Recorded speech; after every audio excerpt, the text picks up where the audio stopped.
Hi, this is Babs here from Journey Church. I'm grateful that you joined me. We are looking at step 8 on the spirituality of the 12 steps. Let me just go over a couple of disclaimers, personal biases before we get started. 1, I'm sharing my experience, strength, and hope related to the 12 steps in spirituality, so please take what you like and leave the rest. 2, I believe that we are all powerless or addicted over something or some things, just as human beings. I think that is in our nature. 3, I love and follow Jesus. And I believe that God, Christ, higher power, the creator, universe, spirit, whatever you term it, is bigger than anything that my human mind can fathom. So I use those terms interchangeably and with gender inclusivity. And finally, this series is meant to be interactive, so I hope you're talking with folks about it, applying it to your lives, and you can always reach out to me at babs@journeysac.com if you want to talk. All right, let's go over where we've been. So we've done so far 7 steps, and we'll just run through them really quick. The first step is we admitted we were powerless over something. Fill in the blank, and that our lives had become unmanageable. It's a step of honesty. 2, came to believe that a power greater than ourselves could, and I add wants to, restore us to sanity. It's a step of hope. 3, made a decision to turn our will and our lives over to the care of God as we understood God. It's a step of faith and surrender. 4, made a searching and fearless moral inventory of ourselves, which is a step of courage. 5, admitted to God, to ourselves, another human being, the exact nature of our wrongs, step of integrity. 6, we're entirely ready to have God remove all these defects of character, which is a step of willingness. 7, last week, was humbly ask God to remove our shortcomings, which is a step of humility. And 8, this week, made a list of all persons we had harmed and became willing to make amends to them all, which is a step of love. So let me go over that again. So read it real slowly. Made a list of all persons we had harmed and became willing to make amends to them all. The spiritual principle behind this step is love. There's others out there if you look at different lists, but that's the one that we're going to be focusing on today. And for me, love, and for many, is a spiritual principle behind this, because it's that love that moves us out of fear and isolation. It enables us to honestly look at whom we've harmed in our journey. It's the ability, the work that we've done so far in our steps or in our spiritual journey that has got us in touch with this love of our higher power, of ourself and others, which then can move us into that willingness to make amends. The EA, Spiritual Awakening Within Me, has this great quote. It says, Step 8 helps us restore personal relationships and lifts us out of our isolation. With Step 8, we can accept responsibility for our past in order to let go of the old pain. Releasing the past brings healing and allows us to live in harmony with ourselves and others. This process of making amends gives us a life-saving opportunity to actually go back and heal our emotional wounds fully. So this step is, though it's pretty scary to begin, or to think about the whole process of making amends, but when we realize it is actually the step that will restore freedom and help us live back in harmony with ourselves and with others, that gives us courage to be able to be willing to do these. We can't really move forward if our past is dragging us down, even if it is just internally dragging us down. So in this step, we utilize what we've done to search out those people, places, and institutions we've harmed and work towards making those amends. So I break this step down in 2 parts, so let's look at that. Part 1. This is made a list of all persons we had harmed. So we actually take pen to paper and start writing that list. Like we said, we utilize our memory. We utilize the previous lists we've created in steps 4 and 5 and 6 and 7. And we look at all of those places, people, places, and institutions where we have harmed, where we have done wrong. This is about looking at what we have done, not about what somebody else has done to us. It's not about making an amends so somebody will apologize to us. It's about cleaning up our side of the street. Now, that's not to say that others don't have a part.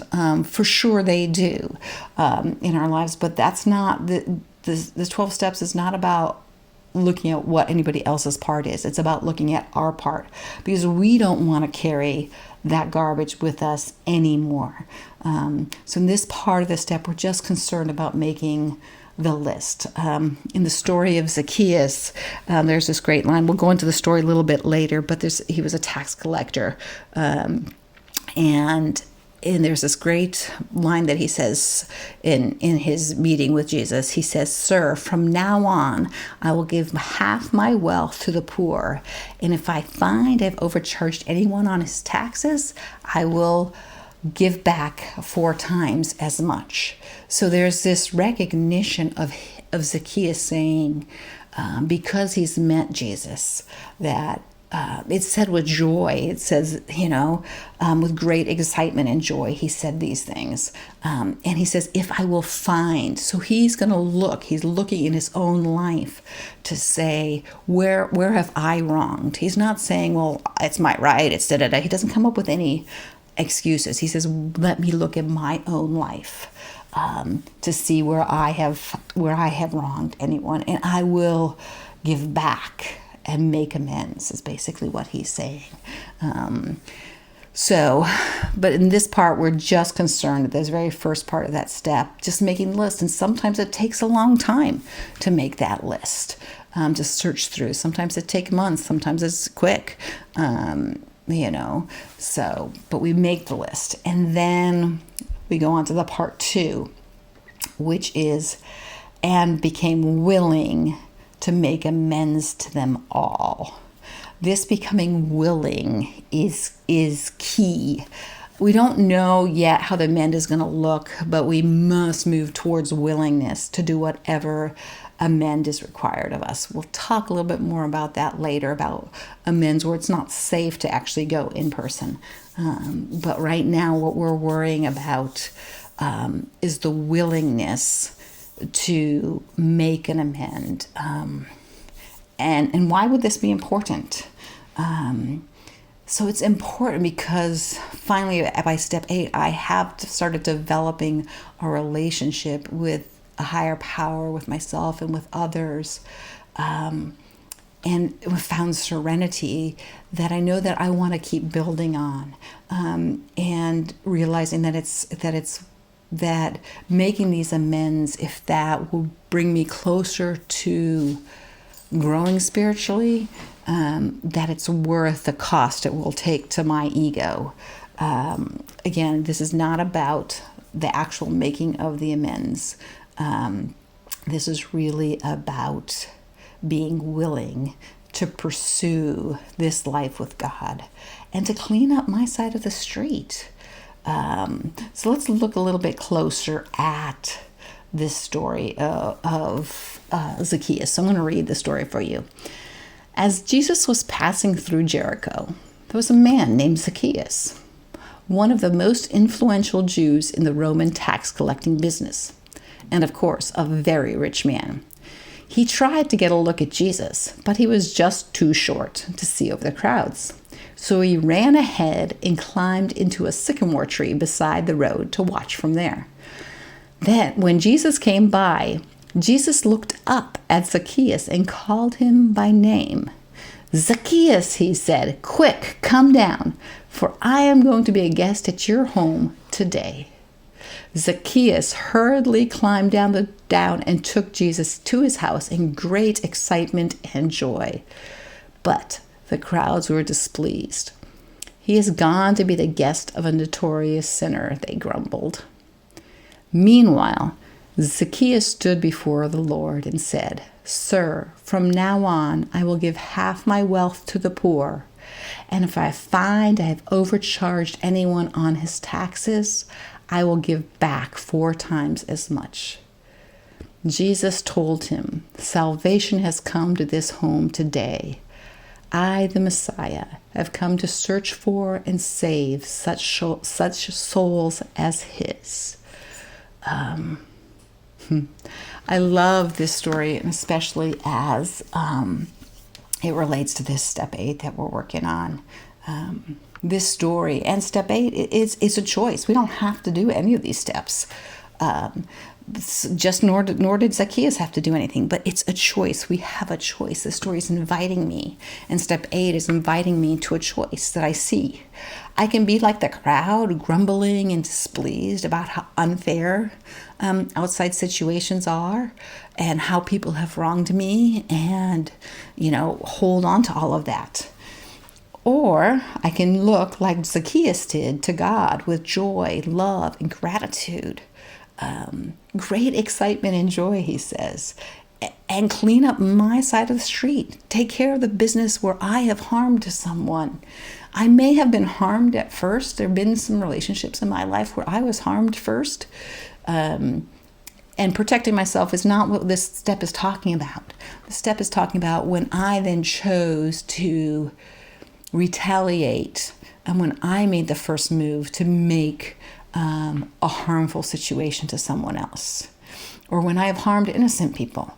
So this is where I get to clean up my side of the street. It's no longer about what the crowd is doing or what anybody else is doing. Where can I find where I have harmed someone, and then become willing to make that amend, because it leads me to what this says here, to salvation, to joy. I think that this invitation of step 8, we often see it kind of like more as a burden, but it's really this invitation, I think, to get my pen to paper so I can clean up my side of the street, so that I don't have to live with carrying any shame or guilt. There is this place where there is safety, though, like if there was a person who was abusive in my life. But this step is not asking me to go and make that amend face to face. This step is asking me, am I willing to trust that God, Christ, higher power, will hold me so I can let go and be willing to make an amend for my part where I have then harmed that other person. And it's just really this beautiful invitation to freedom and to life that I think step 8 gives us, and that the story of Zacchaeus does. We don't know anything else about Zacchaeus. We have this one tiny little snapshot of him. And how the heck did Jesus know who he was? I don't know. But it's this beautiful thing that God does. I mean, I guess Jesus did because God saw and knew Zacchaeus' soul and saw his heart, and knew that there was this freedom and this life that he longed for, and he was willing to do whatever it took to get that. And Zacchaeus took him up on that. And so I guess that's the step that I think step 8 is inviting us to, is this beautiful place of becoming willing. And it's okay if it takes some time. Some amends take a long time to become willing. I had a couple that took me years before I was willing, but I finally became willing. And so it's a process. We don't become willing to make amends to all of them all at once. Some of them will be easy, and those are great, and they give us courage to do the harder ones for later on. But there is this beautiful invitation that we have, and I pray that maybe you will find in this talk some courage to be able to